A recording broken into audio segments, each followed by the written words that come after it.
And this graph comes from CDC. I want to actually acknowledge CDC, my own public health staff, and Tuolumne and Shasta County public health staff helped me put this presentation together.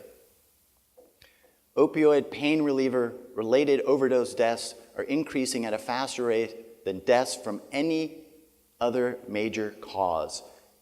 The top blue line, prescription opioid overdose, 276% increase in the number of deaths from 2000 to 2010. The next closest is Alzheimer's, 68%. Turns out that the national data shows that middle-aged adults are at greatest risk for drug overdose in the United States. This shows the different age categories, and you can see they're all basically going the wrong direction. This shows males, American Indians, and Alaska Natives and whites at highest risk for opioid overdose deaths. Again, national data. On the left side, males in red, females in blue, American Indian or Alaska Native, then Asian or Pacific Islander, then black or African American, and then white on the right side. And you can see in all those categories, males greater than females. This is opioid pain reliever prescribing rates and how they vary by state. The number of painkillers per 100 people, yellow being the lowest rates, and the darkest color being the highest rates. California, you can see, is actually nationally on the lower end. And not only do we want to keep it that way, we want to reverse the trend, because the trend, as you'll see in California, is going in the wrong direction. As I have this map up, I actually do want to point out Florida is in the orange, but Florida had a serious problem that they cracked down on. They had a number of pill mills in Florida. They had serious criminal activity, and they did a great job cleaning it up. They're trending in the right direction, but the concern is that those same activities are moving across the country. And we do not want to see that in California. This map shows the opioid prescribing rates correlating with drug overdose death rates. Not a surprise. You can see these circles, the mustard yellow circles, are the kilograms of opioid pain relievers used per 10,000 people. And the color represents the age-adjusted death rate per 100,000. Opioid-related overdose death rates and treatment admissions increased over time along with opioid sales. Not a surprise. Again, this is national data. The green is actually sales of opioids, kilograms per 10,000. The black, deaths per 100,000. And the blue line, treatment admissions per 10,000. I think that makes sense. Unfortunate sense. This is a really interesting graph here. This is on the top. Primary care providers prescribe the most opioids. And this is by specialty. So on the left, you see the bar graph is family practice. On the far right is oncology, and this is opioid prescriptions, total number of prescriptions. On the bottom shows pain specialists prescribe opioids most frequently. So this is the rate of opioid prescription per 1,000 total prescriptions by specialty. And you can see on the left is pain medicine, on the far right, internal medicine. This is a study, the title is Sources of Prescription Opioid Pain Relievers by Frequency of Past Year Non-Medical Use. Doctors are the most common source of opioids for most frequent non-medical users. So on the left, you can see the bars showing frequency of past year non-medical use, number of days, and the graph on the side is percent of past year non-medical use. And the options are, blue is prescribed by physician, next category is given by friend or relative for free, next is bought from friend or relative, then the darker color is stolen from friend or relative, and the darkest is bought from a drug dealer or stranger. And you can see that as the number of days of use goes up, the number of prescribed by physician, the dark blue, goes up, as you would expect. But the short-term use on the left side, which is frequency, number of days being low, 1 to 29 days, the highest bar is given by friend or relative for free. This is basically folks who have been prescribed medicines, they're not using them, and they're handing them out to their friends or relatives. Okay, now to California. So this is from our Department of Public Health. Rates of all and unintentional drug poisoning, motor vehicle traffic, and suicide deaths, California 2000 through 2012. The green line, which on the left skyrockets and then plummets, is motor vehicle traffic deaths.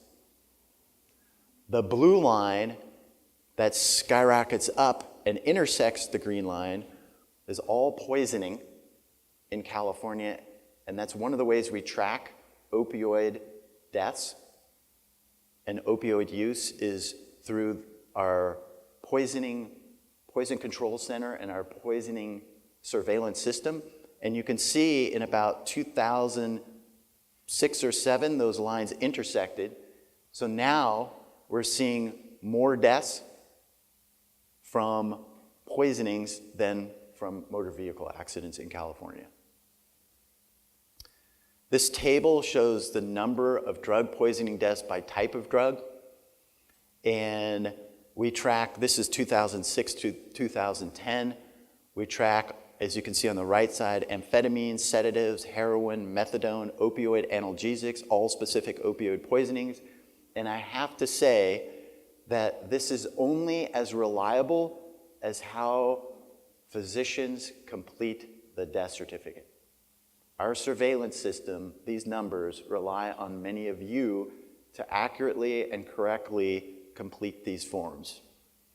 And what this is telling us from 2006, for example, to 2010, opioid analgesics as a cause of death for drug poisoning has gone from 1178 to 1640. Drugs involved in overdose deaths in Tuolumne County, just taking it down to the local level, and there are several county public health departments in this state that are playing a very active role. This shows 2009 and 10, and it's consistent with the data that I showed from the state level. The highest blue graph is multiple drugs with opiates. This is Tuolumne County overdose death data in terms of total is green, female is red, and blue is male. And this shows the overall opiate prescription count in Tuolumne County from 2002 to 2010, almost a 4-fold increase. Not sure that in that short time frame there was a significant increase in pain in people in Tuolumne County. Tuolumne County and California overdose death rates. Tuolumne County in the blue. Direct correlation with the number of prescriptions. Shasta County, resident deaths with opioid-related underlying cause of death, 1999, 2012. You can see in 1999 they had less than 5 deaths, and now they're looking at over 20 deaths per year. This is drug-induced age-adjusted death rate. The yellow line is Humboldt, the purple is Shasta, the light blue is Butte. Again, just showing trends across counties in California. So, summary of the epidemiologic evidence, increasing deaths at a faster rate than deaths from any other major cause in the United States. There's a direct correlation between opioid prescribing rates and drug overdose death rates, and patients receiving opioids from multiple prescribers and at higher doses are at highest risk. I, as a family doctor, remember many, many years ago when there was increasing evidence that we were undertreating pain. And if you recall, government got involved and required us to have CME around pain management. Everybody remember that? Yeah.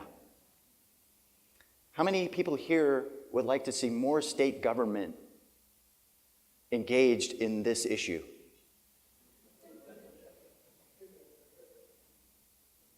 Well, it's coming. And, you know, the legislature is asking me, what kind of laws do they need to put in place to take care of this problem? I think you all know what the solution is. You all can tackle this problem on your own. I know the local health departments, again, are working very closely in a number of counties. At the state, I looked around. Actually, I'll start at the national level.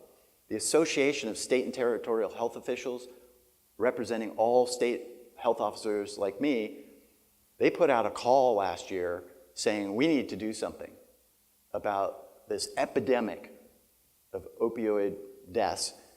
And so I looked around our department and the state government in California, and I found that there were departments and agencies doing some work around this, but it was all fragmented. So in March, I brought everybody together and said, you know, why don't we think about working together on this? And people were really excited. So we've had 4 meetings at a state level of the Department of Healthcare Services, where Medi-Cal is located, Department of Justice, where Cures is located, the Medical Board, Pharmacy Board, Dental Board, Department of Education, Emergency Medical Services, all the ambulances, paramedics out there taking care of this, and of course, the Department of Public Health. I'm leading that effort, I'm facilitating that effort, and every time we meet, they want to add more departments and agencies. We're talking about what role we can play to educate the public about this issue. The Medical Board has recently looked at updating their guidelines for pain management. How many folks were aware the Medical Board is doing that? A handful. So they had very outdated pain management guidelines. There's a new draft guideline that's out that's being publicly reviewed, and the board actually is supposed to review it in the next few days, or already has in the last couple days. And once that's approved, all of these departments and agencies are going to come together to promote the release of that and raise the visibility and awareness in California of this issue. The governor of Massachusetts, you may have heard, outlawed Zohydra. He was taken to court by the pharmaceutical company and lost. Alameda County has passed an ordinance to force pharmaceutical companies to pay for the collection of their unused medications. How many people were aware of that ordinance? That's a really, really big deal. The drug companies don't like that.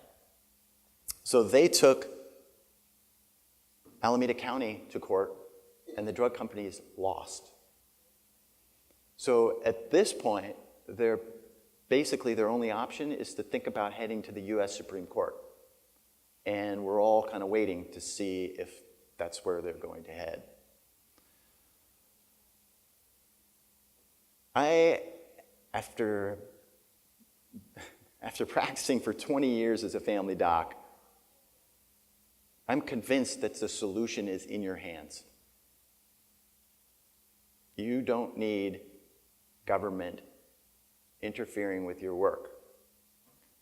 However, if there is not a timely solution and addressing of this issue, you will see heavy government engagement in this issue. The legislators, your elected officials, are very, very interested in this subject. And they want to see that graph that I showed in the beginning heading in the right direction to reassure them that you all, we all are working together to solve this issue. Thank you.